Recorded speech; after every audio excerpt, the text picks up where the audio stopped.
राधे राधे बंधुओं, बहुत स्वागत है आपका न्यूज़ नेशन के डिजिटल प्लेटफॉर्म न्यूज़ नेशन स्तुति पर। बंधुओं, इस वीडियो में हम बात करेंगे मार्गशीर्ष मास के शुक्ल पक्ष की एकादशी के बारे में। इस एकादशी का क्या फल प्राप्त होता है, इस एकादशी को लेकर के संशय बना हुआ है कि ये 11 दिसंबर को होगी या 12 दिसंबर को।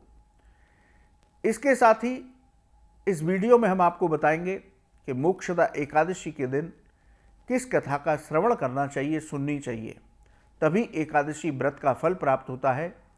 साथ ही बताएंगे कि मोक्षदा एकादशी के दिन हमें किन बातों का विशेष रूप से ध्यान रखना चाहिए जिससे कि हमें भगवत कृपा प्राप्त हो, हमारा व्रत सफल हो। बंधुओं, मैं हूँ हरि गोपाल शर्मा। बंधुओं, सनातन धर्म में एकादशी व्रत की विशेष महिमा बताई गई है। शास्त्रों के अनुसार जो लोग एकादशी का व्रत करते हैं उनके सभी पाप कर्म नष्ट होते हैं, उनके सभी संकट समाप्त होते हैं।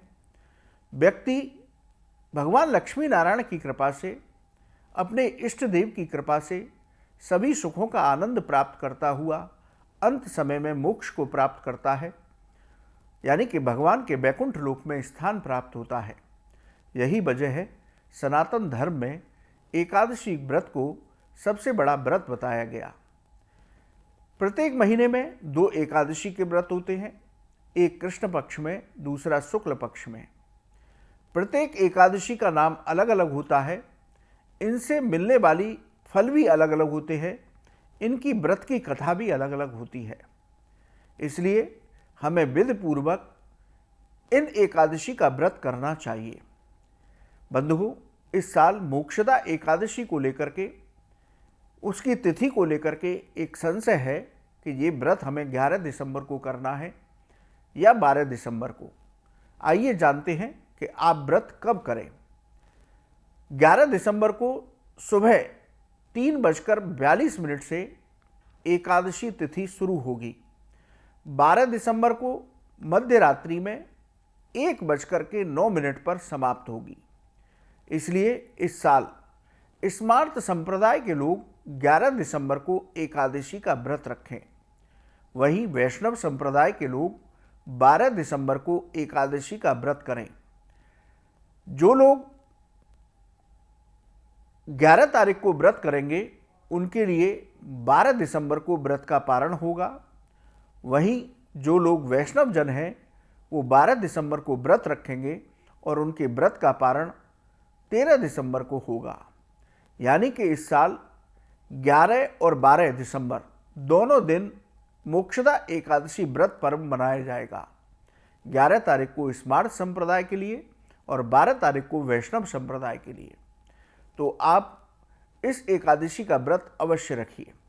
बंधुओं, मार्गशीर्ष मास की शुक्ल पक्ष की एकादशी, इसका शास्त्रों में विशेष महत्व है। इस एकादशी को गीता जयंती का पर्व भी मनाया जाता है। भगवान कृष्ण ने कुरुक्षेत्र के मैदान में अर्जुन को मोक्षदा एकादशी के दिन ही गीता का उपदेश शुरू किया था, गीता का उपदेश दिया था। 18 अध्याय 700 श्लोक। गीता भगवान कृष्ण की बड़ी दुर्लभ लीला है, वांग्मयी लीला है, भगवान कृष्ण की वाणी से निकला हुआ अमृत है। गीता जयंती का पर्व हमें मोक्षदा एकादशी के दिन मनाना अवश्य चाहिए। इसके साथ ही हमें मोक्षदा एकादशी के दिन गीता का पाठ अवश्य करना चाहिए, चाहे आप एक ही श्लोक का अर्थ सहित पाठ करें। बंधुओं, आइए अब आपको बताते हैं कि मोक्षदा एकादशी के दिन किस तरह से आप पूजा पाठ करें। सूर्योदय से पहले स्नान करें, व्रत संकल्प लेकर के पूजा करें, भगवान लक्ष्मी नारायण श्री राधा कृष्ण का अभिषेक करें। यदि आपके यहाँ शालिग्राम शिला है तो उसका अभिषेक पंचामृत से करें। सभी को चंदन से श्रृंगार करें, फूलों से श्रृंगार करें, उनको तुलसी पत्र अर्पित करें, ऋतु फलों का भोग लगाएं, दूध से बने पदार्थों का भोग लगाएं। इसके बाद श्रद्धा भक्ति के साथ आरती करें। आरती के बाद दंडवत प्रणाम कीजिए और अपनी गलतियों के लिए क्षमा याचना कीजिए। उसके बाद आसन पर बैठ करके एक माला ओम नमो भगवते वासुदेवाय इस मंत्र की जप कीजिए। इसके बाद आपके पास समय है तो विष्णु सहस्त्रनाम, गोपाल सहस्त्रनाम, विष्णु चालीसा, लक्ष्मी चालीसा, तुलसी चालीसा, कृष्ण चालीसा, राधा चालीसा, इनका पाठ करिए। इसके साथ ही मोक्षदा एकादशी की कथा को सुने या पढ़ें अवश्य। जब तक आप एकादशी की कथा नहीं पढ़ते या नहीं सुनते तब तक ये भूत व्रत की पूजा पूर्ण नहीं होती। इसलिए मोक्षदा एकादशी की कथा भी अवश्य सुननी चाहिए। इसके बाद पूरा दिन हरिनाम संकीर्तन करते हुए मानसिक रूप से व्यतीत कीजिए। शाम के समय सुबह पुनः आरती कीजिए। तुलसी जी के पास एक घी का दीपक जलाइए और वहीं बैठ करके ओम नमो भगवते वासुदेवाय मंत्र की माला जप कीजिए। अपनी सामर्थ्य के अनुसार ब्राह्मण और गरीबों को दान दीजिए। इस तरह से हमें मोक्षदा एकादशी के दिन पूजा पाठ करना चाहिए। अब क्या नहीं करना चाहिए?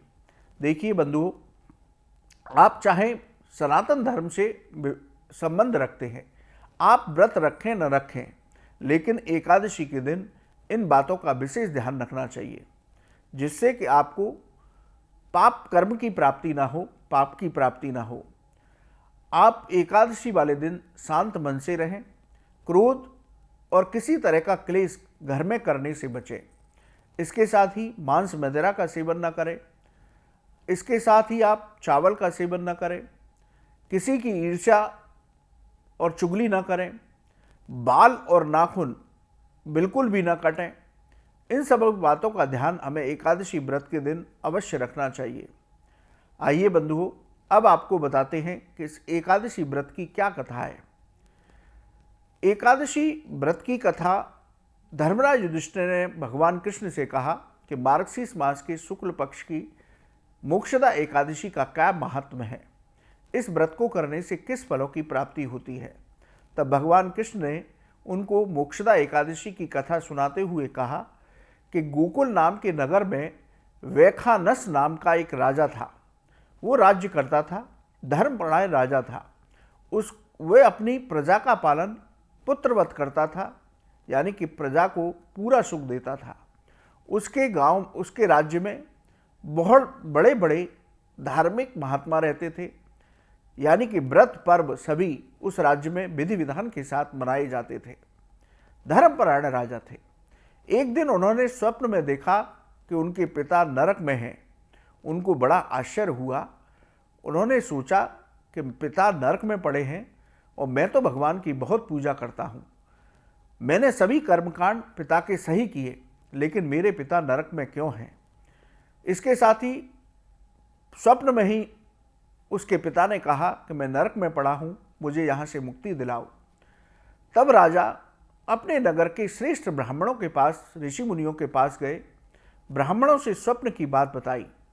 तब सभी ब्राह्मणों ने कहा कि भूत, भविष्य और वर्तमान के ज्ञाता पर्वत ऋषि हैं, हमारे राज्य के पास ही निवास करते हैं। आप उनके पास जाइए, वो आपकी समस्या का समाधान अवश्य करेंगे। राजा ऋषि मुनियों की बात मान करके पर्वत ऋषि के आश्रम पर गए। पर्वत ऋषि को दंडवत प्रणाम करके उन्होंने अपने स्वप्न की बात पर्वत ऋषि को बताई। पर्वत ऋषि ने आंख बंद करके उसके पिता के पूर्व जन्म को देखा।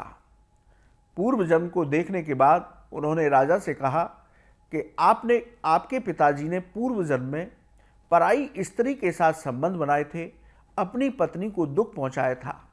उस पाप का फल भोगने के लिए आपके पिता नरक की यातनाएं सहन कर रहे हैं।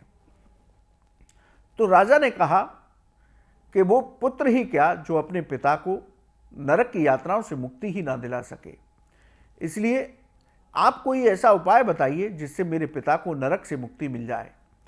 तब पर्वत ऋषि ने कहा कि राजन, आप मार्गशीर्ष मास के शुक्ल पक्ष की मोक्षदा एकादशी के दिन विधि विधान के साथ व्रत कीजिए, प्रजा से भी कराइए, ब्राह्मणों को दान दीजिए, गरीबों को दान दीजिए और इस एकादशी के व्रत के फल को अपने पिता को समर्पित कीजिए।